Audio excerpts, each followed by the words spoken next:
Welcome back to Shem's Universe. So today, guys, we're going to go over how to take advantage of the full moon, how to get rich off of it. So a lot of people, like, when it comes to this astrological stuff, numerological stuff, they really just want to know, like, how do I make money? They want to know that directly, and that's what I'm sort of here to do now, especially in this next year, 2025. Just teach you guys exactly how to get money using these planetary transits that are happening, how to get money using your numbers, and so forth. And we're going to keep going with other ideologies as well. So in regards to a full moon, which is today, December 15th, we have a full moon in Gemini, according to tropical astrology, of course. So with this type of full moon, what you have to understand is that no matter what full moon you're in, you can make money from it. And you can make money via sacrifice. So a lot of these like elite level people with around full moons will be like fasting from about 3 days before the full moon. And they might go on a different type of fast even 3 days after, because remember, our body is 70% composition of water, right? And the moon affects the water levels, tide levels, all that stuff. So you have to understand that the moon definitely affects you, even if you look at it from a scientific standpoint. So when you change what's comprised in your body, meaning like what you're intaking, especially before a full moon, like let's say you're going to say, I'm going to sacrifice sweets, sacrifice alcohol, make sure I don't smoke, all these stuff. You're actually showing the universe and the moon specifically that you're willing to sacrifice something for a greater good. And that's the whole point of the full moon. One sec.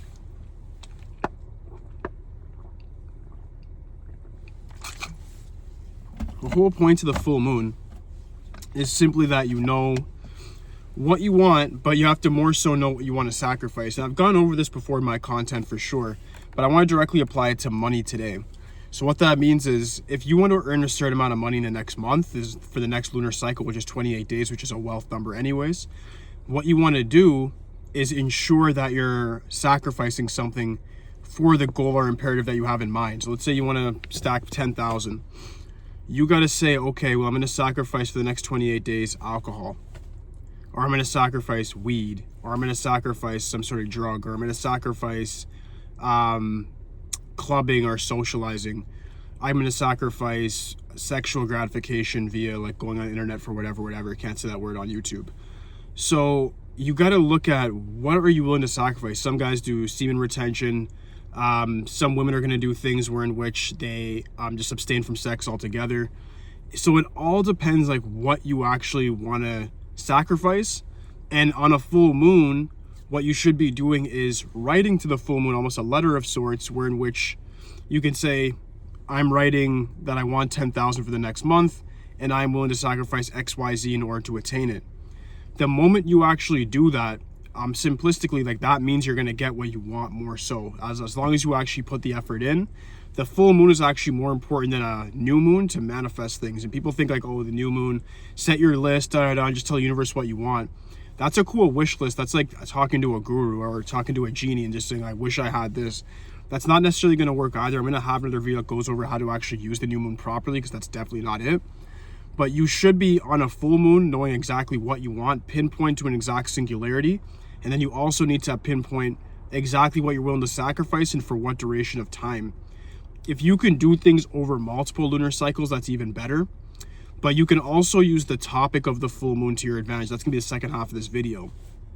Meaning, there's certain moons that you can use for different things. This is what these elite level people know, and that's why you'll see them do weird things at certain times that you're like, why are they just going ghost all of a sudden? You don't see certain celebrities for certain amounts of time throughout the year. They know their transit. They also know what lunar cycle they're in. So for a Gemini full moon, let's go over that one specifically today. Gemini is all about communication, self-expression, creativity, duplicity, manipulation, lying, things like that.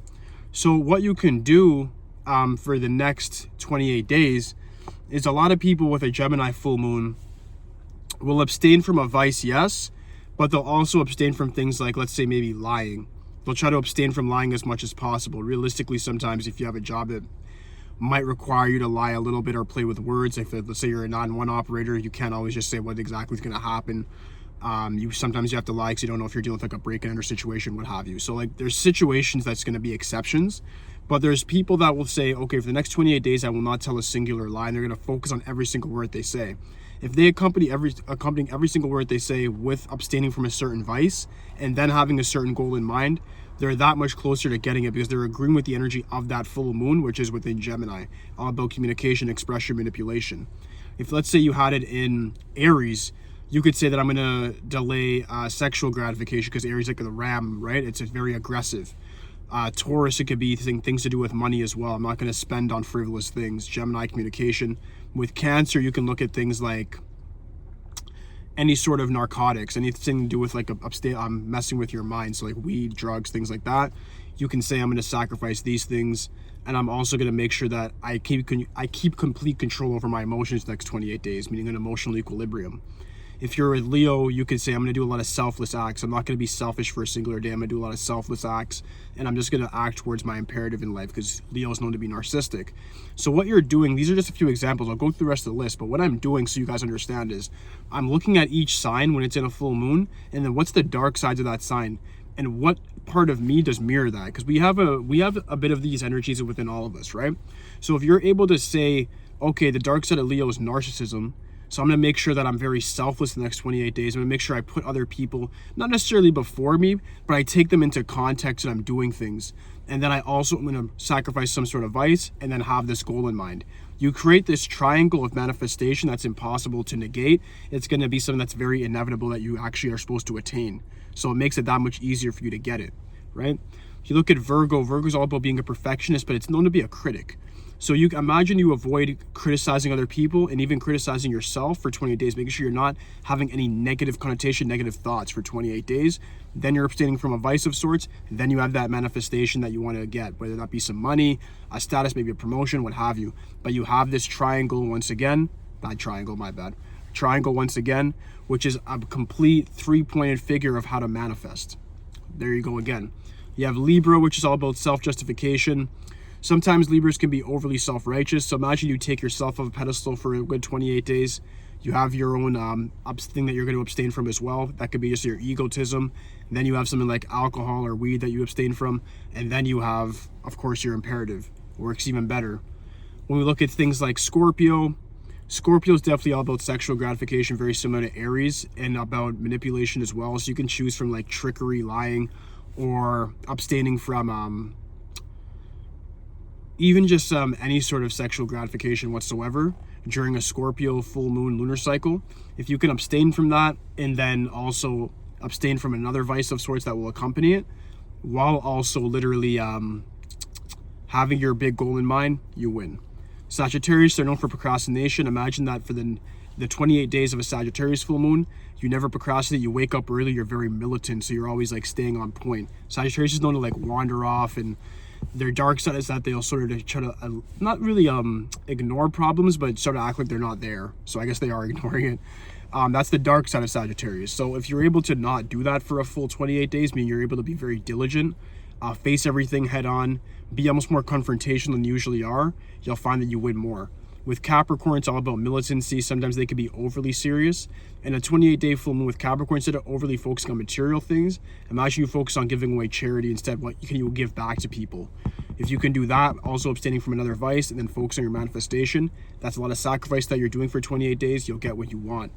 If you have an Aquarius full moon, a lot of overthinking happens. Be an action taker during an Aquarius full moon 28 lunar cycle, and you're going to win completely, and you're going to have more money naturally just because of that. Pisces, they're overly emotionally indulgent. Imagine you completely ignore your emotions for 28 days. You stoicize your emotions. You don't care about them whatsoever. And you just say, I'm just going to be a fully left-minded, logical person for 28 days. Emotions don't affect me. Sentiment doesn't affect me. I'm going to ignore certain vices as well and focus on this money. You're going to get more money. That's just simply as it is. Like I said, guys, you can use it to manifest anything at all. It doesn't have to be money. It could be a partner. It could be a status. It could be whatever, right? I'm just using money because mostly people are in a capitalistic society where everybody's saying, yo, I need money, need money, need money. So that's how you get rich, using these full moon cycles. So every 28 days, understand there's something that you should be sacrificing, whether that be how you talk, what you intake, how you think, how you feel. All these things can be sacrificed for a certain amount of time so that you can actually manifest what you want during that said month, that 28-day lunar cycle. So when you understand that, you realize that you should always be on a sort of schedule with things. Then you accompany that with your own transit report. You know what sort of time of the year you should be doing certain things.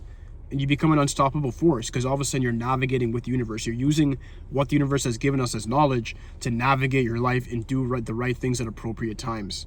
It's really as simple as that, guys. So if you have any questions for me whatsoever, just leave it in the comment section for me. Aside from that, like, subscribe. Holla me. It's over today, guys. Peace.